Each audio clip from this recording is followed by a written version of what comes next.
Paravada pharma ప్రమాదంపై మాజీ మంత్రి అమర్నాథ్ ఫైర్. పరవాడ ఫార్మా కంపెనీలో బుధవారం జరిగిన ప్రమాదంపై మాజీ మంత్రి గుడివాడ అమర్నాథ్ స్పందించారు. విశాఖలో గురువారం ఆయన మాట్లాడారు. వరుస ప్రమాదాలు జరుగుతూనే ఉన్నాయని, వీటిపై కార్మిక శాఖ మంత్రి సుభాష్ ఏ చర్యలు తీసుకున్నారని మండిపడ్డారు. ఠాగూర్ ఫార్మా కంపెనీపై ఎందుకు ఇంకా ఎటువంటి చర్యలు తీసుకోలేదని అన్నారు. తక్షణమే బాధితులకు పరిహారం చెల్లించాలన్నారు.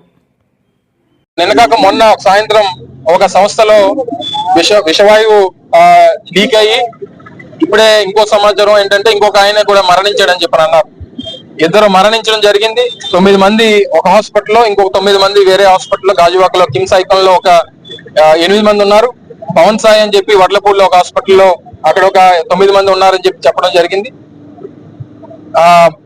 దురదృష్టం ఏంటంటే ఇంత పెద్ద ఇన్సిడెంట్ జరిగితే ఈ రోజు వరకు ఒక ప్రజాప్రతినిధి కానీ, స్థానిక మంత్రి కానీ, ప్రభుత్వానికి సంబంధించినటువంటి ప్రజాప్రతినిధులు కానీ ఈ రోజు వరకు ఎవరు రాలా. జరిగి 48 గంటలు అయింది ఇన్సిడెంట్ జరిగి. అసలు మొన్న ఎసెన్షియా ఫార్మాలో ఒక ఇన్సిడెంట్ జరిగి అక్కడ 15 మంది చనిపోయారు. తర్వాత ఇంకొక యూనిట్ లో ఒక 4 చనిపోయారు. ఇప్పటి వరకు ఒక లేబర్ మినిస్టర్ ఫ్యాక్టరీస్, బాయిలర్స్ సంబంధించినటువంటి ఏదైతే ఈ ఇన్సిడెంట్ సంబంధించినటువంటి మినిస్టర్ ఎవరైతే ఉన్నారో ఇప్పటి వరకు నాకు తెలిసి ఆయన విశాఖపట్నం వచ్చినట్టు లేడు. ఇంకా స్థానిక మంత్రి గారు అయితే వారికి ప్రెస్ మీట్లకే సరిపోయింది సమయం. వారికి జగన్మోహన్ రెడ్డి గారిని తిట్టడానికి, ఎటకారంగా మాట్లాడడానికి వారికి ఆ సమయం సరిపోయింది వారికి.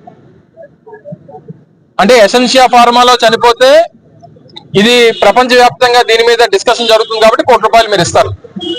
నేను ఈ రోజు వైఎస్ఆర్ కాంగ్రెస్ పార్టీ తరఫున కూడా మేము డిమాండ్ చేస్తా ఉన్నాం. గతంలో ఏదైతే ఎక్స్గ్రేషియా అప్పుడు వారికి ఇచ్చారో ఇప్పుడు చనిపోయినటువంటి కుటుంబాలు కూడా ఆ రకంగానే ఇవ్వాలి. ఇప్పుడు ఉన్నటువంటి ఎవరైతే బాధితులు ఉన్నారో, అంటే ట్రీట్మెంట్ తీసుకున్నటువంటి వారు కానీ ఇంకోరు కానీ ఎవరైతే ఉన్నారో గతంలో ఏ రకంగా చేశారో అది చేయాలి. వీటన్నిటికన్నా మించి గడిచినటువంటి మీ 3 నెలల్లో ఇన్ని ఇన్సిడెంట్స్ జరిగితే మీరు ఎందుకు రియాక్ట్ అవ్వట్లేదు? ఎందుకు సేఫ్టీ ఆడిట్ చేయట్లేదు? రాష్ట్రం అంతా కలిపిన నాకు తెలిసి అయితే, ఎందుకంటే గతంలో నేను పరిశ్రమల శాఖ మంత్రిగా చేశాను. 90 నుంచి 100 పరిశ్రమలు హజార్డస్ యూనిట్స్ ఉంటాయి. అంటే ఇన్సిడెంట్స్ జరిగేటువంటి దానికి, ఏదైనా యాక్సిడెంట్ జరిగితే ప్రమాదం జరిగేటువంటి దానికి అవకాశం ఉన్నటువంటి దీని మీద కూడా మీరు సేఫ్టీ ఆడిట్ చేయకపోతే, ఒక కమిటీని కాన్స్టిట్యూట్ చేసి సేఫ్టీ ఆడిట్ చేయకపోతే దేనికి ఉంది మీ ప్రభుత్వం?